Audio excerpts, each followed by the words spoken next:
Hey, all you cool cats and kittens, it's your favorite history teacher back at you again with another historical video. Today, we're going to finish period 5 with chapter 15, which deals about Reconstruction in the South. And Reconstruction is often the term used to define following the Civil War, how we reconstruct the South and reconstruct the country, but mainly, the South. So let's get into it.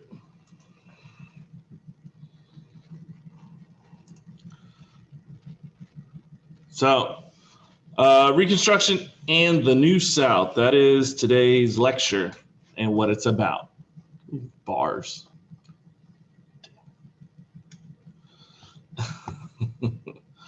Okay.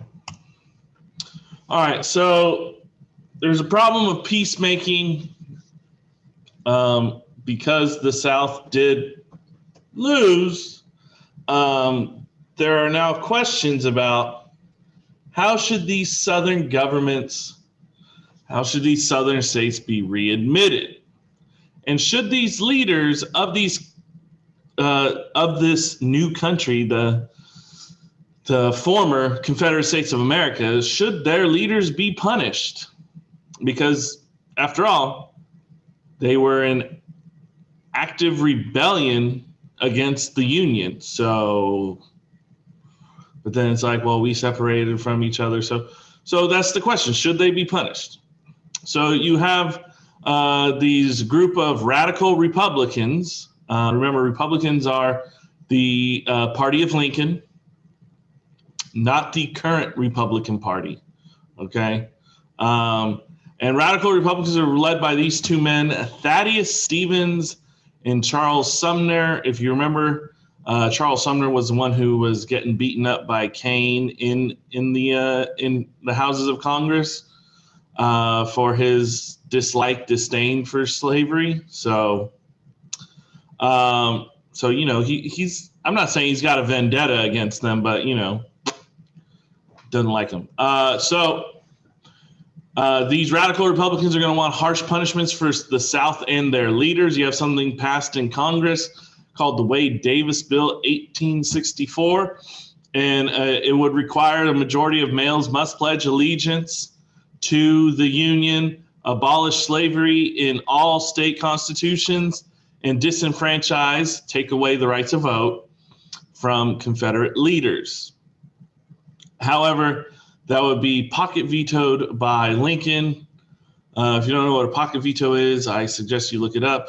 But it is one of these ploys the president has when bills are brought forth, and at the last minute before the deadline, the president vetoes it, and they can't really override. So you have presidential reconstruction plans under Lincoln and Johnson, where this Wade-Davis bill wanted 50% of all white males to pledge allegiance, make loyalty oaths, take loyalty oaths. Lincoln's was more called the 10% plan, which was much more favorable than radical Republicans wanted. 10% of the voters in the 1860 election in the Southern states would have to take a oath of loyalty. Okay. Lincoln also hoped to extend suffrage to certain African Americans. Johnson's plan, remember, Lincoln dies, right? Lincoln gets assassinated, so his vice president, Andrew Johnson, becomes president in 1865, and he's going to favor the oath of allegiance, and he could pardon wealthy Confederates. And he was from the South, but he didn't really like the South because he kind of grew up poor, and this idea of making wealthy Confederates beg for pardons. Let's see him grovel. He favored appointing a governor for each state. More on that later. And by the end of 1865, all seceded states met the requirements of Lincoln's or Johnson's plans. So this is Thaddeus Stevens. Kind of looks like a relative of Abraham Lincoln. And this is Charles Sumner. Okay, the problem continued. 20% of the adult white male population died during the Civil War. And you have this idea called the lost cause. And it was looking fondly back at the South as it was pre-Civil War. And some of their leaders were revered. And probably, statues were made about them, like Charles E. Lee and or Robert E. Lee, Charles E. Lee, Robert E. Lee, and Jefferson Davis, former president. And many whites wanted to preserve this culture and way of life. Okay, they wanted to go back to pre-Civil War days, even though the Civil War kind of changed everything. And there are these differing views of freedom. Southern whites thought freedom was freedom from the North, freedom from the federal government. However, African Americans sought freedom as having the same rights and protections as whites. And you have something called the Freedmen's Bureau, which was led by General Oliver Howard, in which they would provide food, education, assistance to former slaves and poor whites, mainly in the South. And not so much about land is successful here, but its biggest success is in education. So make sure you know if you're ever asked that on the APUSH exam, and you're asked what was its biggest success, education. So here they are, Freedmen's Bureau, stepping in to handle disputes between whites and newly freed African Americans. And here's Oliver Howard. So radical Reconstruction or military Reconstruction is what it's usually called to. Same thing. So the question is, why did Congress refuse to recognize Southern governments and begin radical Reconstruction? Well, two things. One was the Black Codes, which kind of arose out of slave codes, which stemmed from the early 1800s, and they were harsh laws for African Americans, and they could be arrested for being unemployed. Now, they were just newly free, probably don't have any money, so now they could be walking the streets from town to town, trying to look for work, but obviously being turned away because they are former slave African American. So they could be arrested and put to work on any farm, which sounds like slavery. Many Southern states also elected high-ranking Confederates to Congress, more famously Alexander Stephens, who was the former vice president of the Confederate States of America, CSA. He became senator from Georgia. So now this idea of having, former Confederate leaders now have a voice in Congress, in the Senate, doesn't that seem kind of problematic? You have what's called the Civil Rights Act of 1866. Like almost all acts, it would be vetoed by Johnson. Johnson was a man with a veto problem. But then he'd get 2/3 overridden by Congress. And this would grant citizenship to African Americans, which would later become, another amendment. So you have the Reconstruction Amendments, Civil Rights Amendments, if you want to call them that. The 13th Amendment, which abolished slavery. The 14th Amendment granted citizenship to those born in the United States and guaranteed, quote, privileges and immunities. This reduced representation in Congress if a state denied suffrage to adult males. Sorry, ladies, your time still is yet to come.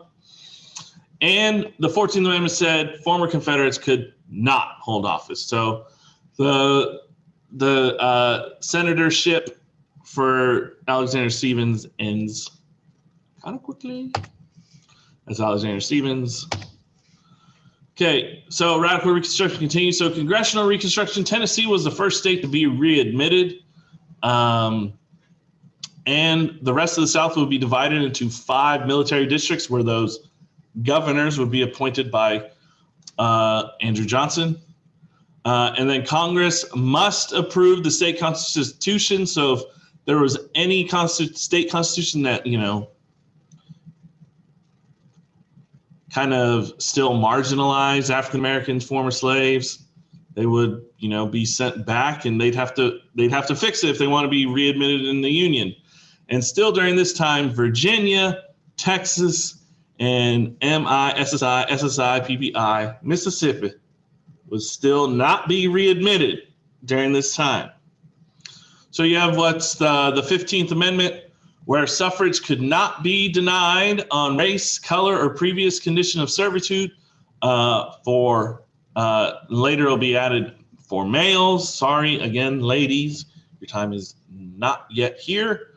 And so this also, there's also this Supreme Court case, Ex parte Milligan, where military courts were unconstitutional, where civil courts could be used. And this is going to kind of go against Reconstruction in the South, and radicals threatened to disrupt the Supreme Court with this. Never really happened. And later, President Johnson would be the first president to be impeached. I don't know if that'll be, he's usually the one that's associated with who was the first president to be ever impeached. It's Andrew Johnson. He violated the Office of Tenure Act for one of Lincoln's cabinet members, and the president before the Tenure of Office Act says that the president must get consent from the Senate before removing cabinet members. Johnson didn't do that. And Johnson wasn't really well liked by Congress, always vetoing these bills that Congress brought forth to him. So it was kind of, push and pull. So Johnson would be impeached, but again, he would not be removed from office because they didn't get the correct amount of votes to convict. As we know, he wasn't removed. So here's African Americans joining in, getting ready to vote. Here's Lincoln's cabinet member. I can't recall his name. Yeah. Oh, that's Andrew Johnson. Andrew Johnson. Know that face. It's a face to forget. So South during Reconstruction, African Americans made up a voting majority in these states: South Carolina, Mississippi, Louisiana, Alabama, and Florida. And Republicans definitely will benefit from this during Reconstruction.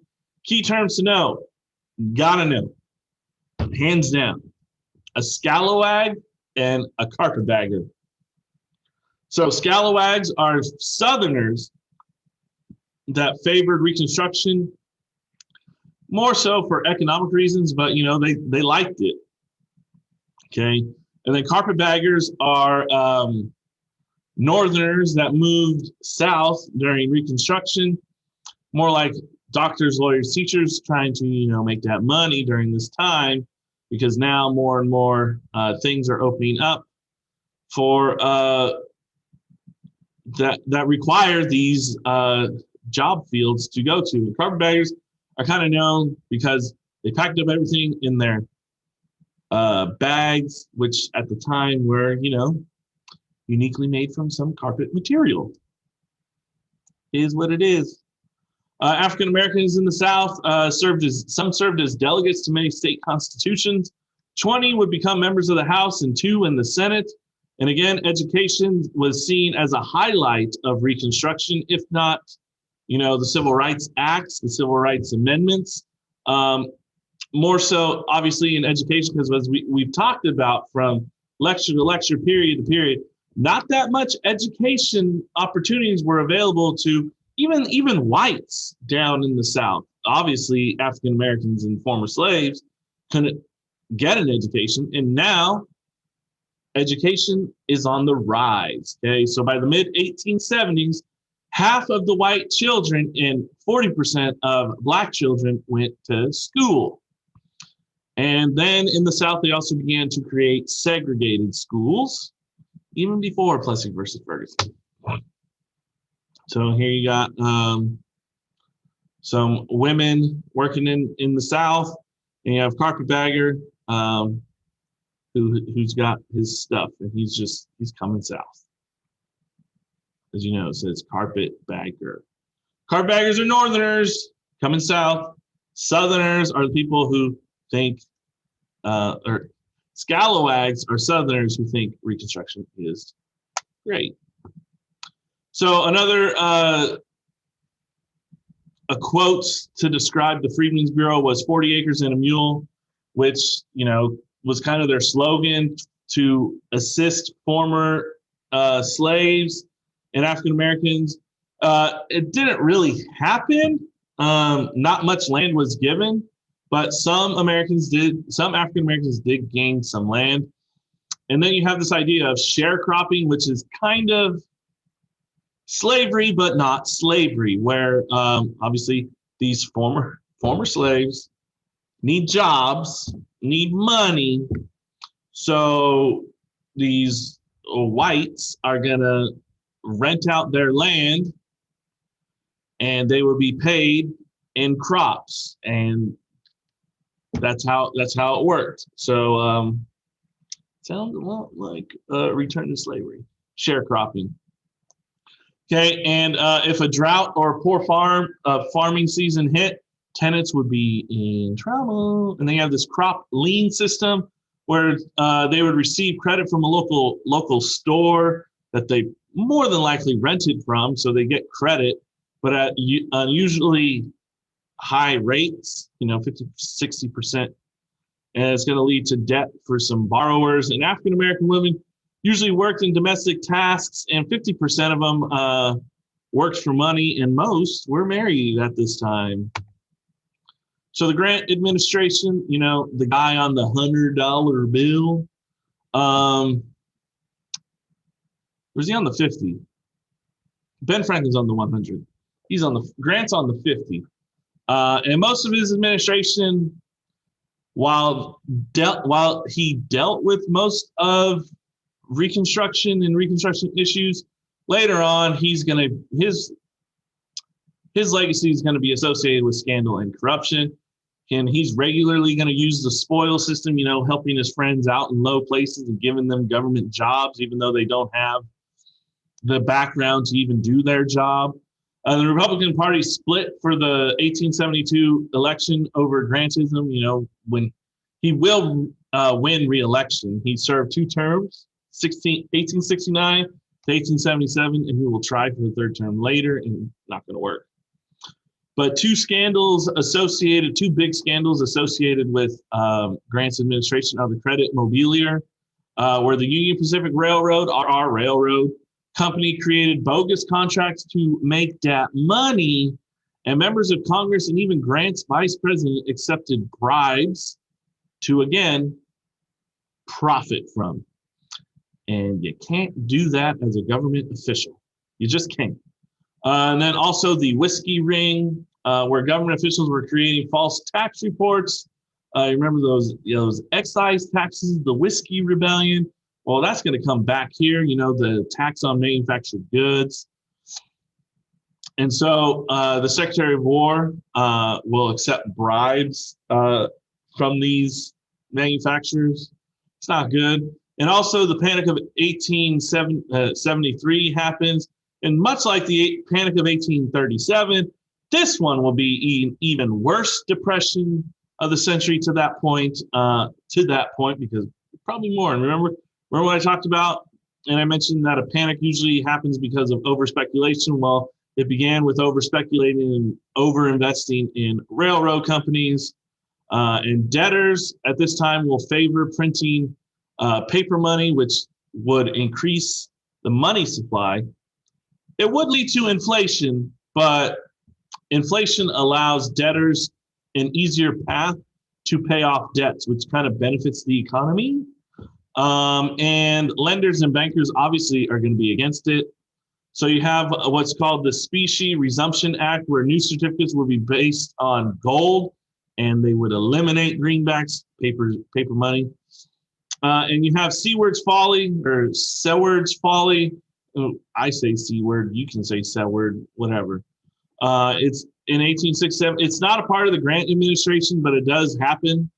And William Seward purchased Alaska from Russia.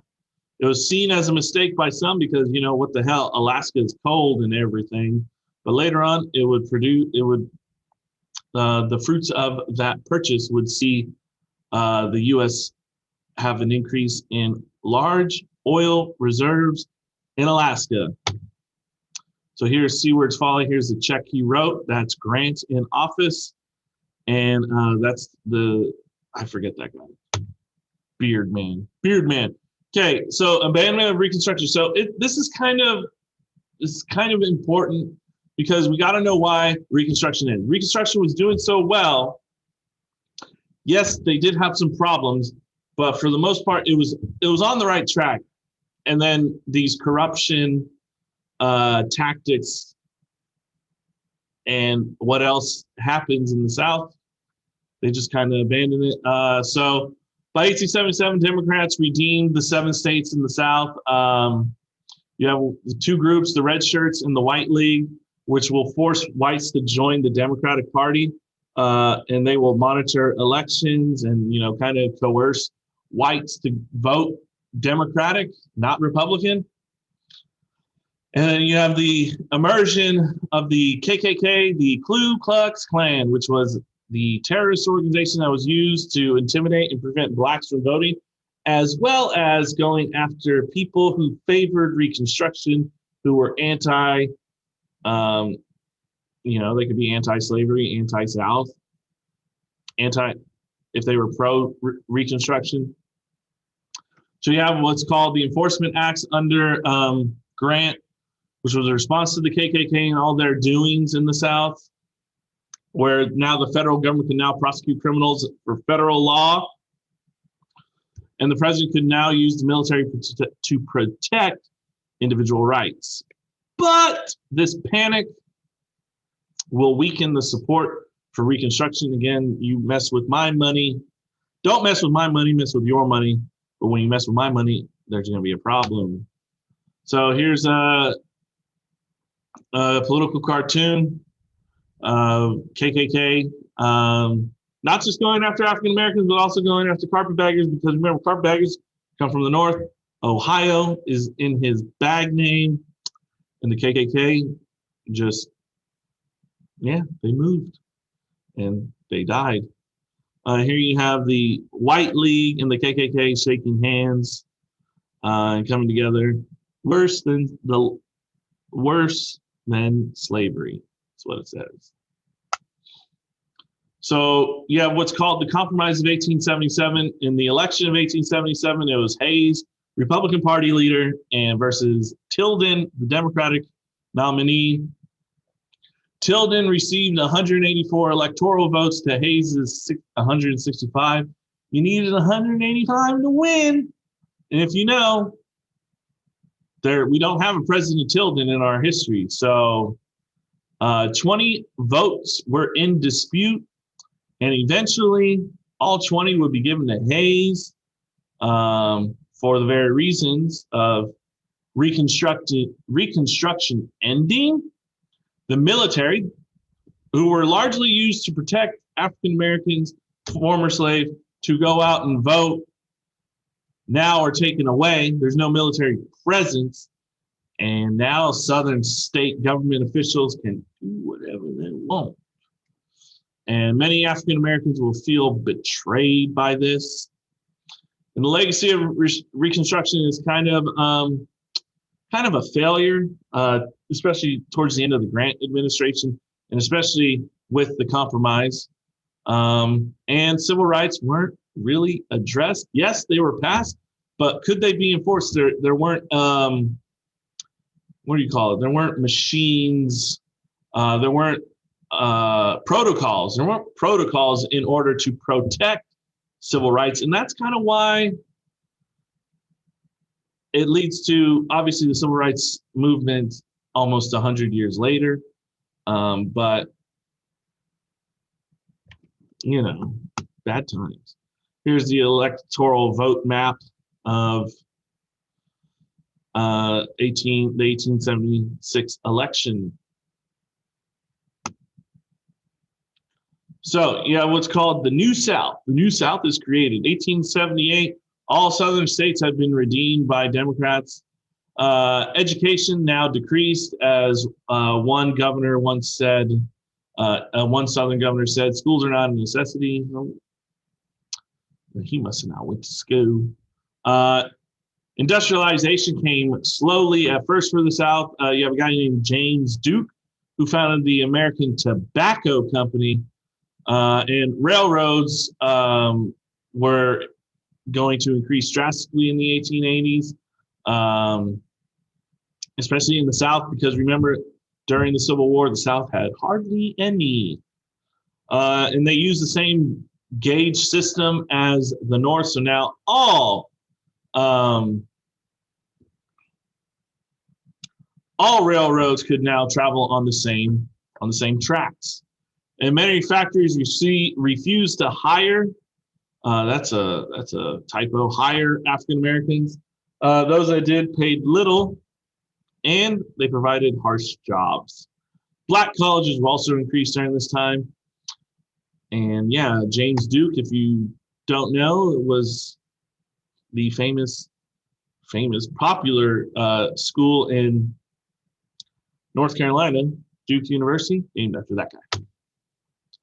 So in the creation of those black colleges is large in part thanks to this guy, Booker T. Washington, who was a former slave. He founded the Tuskegee Institute, which will come up later in American history.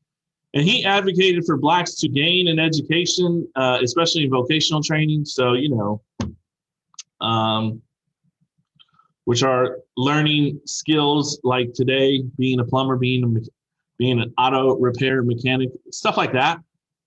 Okay, vocational training, kind of like nursing, computer design, I don't know, stuff like ROP stuff, right?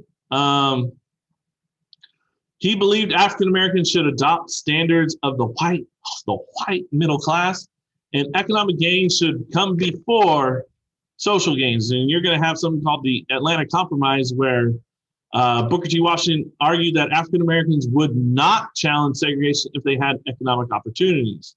If they don't have economic opportunities, they of course will go against it. But if they have economic opportunities, like getting low-paying jobs, then they won't challenge it, and that's going to ruffle some feathers. Especially, we're going to look at it. Booker T. Washington and his thoughts and views comparing to W.E.B. Du Bois. He's not called Du Bois, he's called Du Bois. And he's going to advocate for the total opposite. And you have civil rights cases of 1883. The 14th Amendment did not prevent private discrimination. So if you were a private business owner, you could discriminate for who you hire. And it said that the 14th Amendment only applied for government discrimination. And then you have the famous court case, Plessy versus Ferguson, which established the separate but equal clause where facilities could now be separated. And now that makes it equal for African Americans to have in the South. And as we know, yes, it happens, but we know that they are separate, but they ain't equal. Here's Booker T. Washington, and here's, what's his name? This is Plessy, Homer Plessy. Okay, disenfranchising means taking the rights away from African Americans. So at first there were poll taxes, and it required them to pay a tax in order to vote. Then you also have literacy tests, which were required to pass in order to vote. and African Americans often received a much harder test. But later on, the poor, uneducated whites that wanted to go out and vote also weren't able to pass it. So Southern governments create the grandfather clause, where poll taxes and literacy tests would not be required if their ancestors could vote in the 1860 election. And if you think back, blacks, African Americans could not vote in 1860. So now those illiterate Southern whites could now vote because of the grandfather clause. You have what's known as Jim Crow laws, which basically is legal segregation in the South. And it would obviously be upheld by the Plessy versus Ferguson case, separate but equal. And then you're going to have a large uprising and lynchings, which are public hangings of African Americans, and it increased drastically during the 1890s. It would slow down in the early 1900s thanks to a woman, Ida B. Wells, who was a journalist that spoke out fervently against lynching. And here she is on the right. And here's a political cartoon of, a car for white folks compared to a Jim Crow car for obviously blacks. And as you can tell, they ain't equal. Okay. So that finishes our lecture on Reconstruction. We ended kind of on a bad note, but whatever, hopefully you did enjoy that. And if you did, make sure you smash that like button. And as always, stay safe, wash your hands. Peace.